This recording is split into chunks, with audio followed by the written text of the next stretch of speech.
নমস্কার বন্ধুরা, আমি আবার ফিরে এসেছি তোমাদের ছোট ভাই। আজকে আমি দেখাবো গোলাপ গাছের কিছু বিশেষ সিক্রেট। এটা হচ্ছে ডিমের খোসা রোদ্দুরে দিয়ে শুকিয়ে গুঁড়ো করে নেওয়া, আর এটা হচ্ছে ইউজ করা চা পাতা, যেটাকে আপনাদেরকে ধ্যান রাখতে হবে। এই ডিমের খোসা আর চা পাতা ইউজ করা চা পাতাটা কিন্তু ভালো করে আপনাদের জলে ধুয়ে নিতে হবে, কারণ ইউজ করা চা পাতায় চিনি ব্যবহার করে, যার ফলে গাছের গোড়ায় পিঁপড়ে আসতে পারে, এর ফলে গাছের গোড়া ক্ষয় হতে পারে। তো আপনারা দেখতে থাকুন কিভাবে আমি মিক্স করে গাছে প্রয়োগ করছি। তো বন্ধুরা দেখতে পাচ্ছেন আমি কি করে একটা কাস্তের সাহায্যে গাছের গোড়ার মাটিটা উর্বর করে নেব।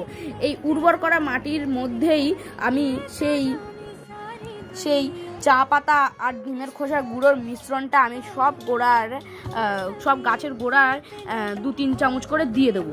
দেখতেই থাকুন, দেখতেই পাচ্ছেন আমি সব গাছের গোড়া উর্বর করে নিচ্ছি। করার পরে আমি সেই সব গাছের গোড়ায় দিয়ে দেবো। দেখলেন আমি একটা গাছের গোড়া দিলাম, এখন আরেকটা গাছের গোড়া উর্বর করে সেই গাছের গোড়াটা দিলাম। আর এই দুটো হচ্ছে আমার, একটা হচ্ছে মেরুন কালারের গোলাপ, আর একটা হচ্ছে আমার সাদা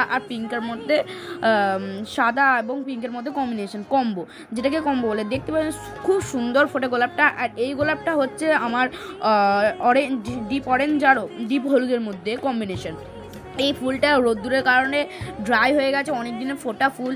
এটাকে আমি রিমুভ করে দেবো। আপনারা দেখতে পাবেন পরবর্তীকালে, দেখতে পাবেন এই ফুলটা রিমুভ করে দেবো এবং নতুন ব্রাঞ্চেস বেরোবে।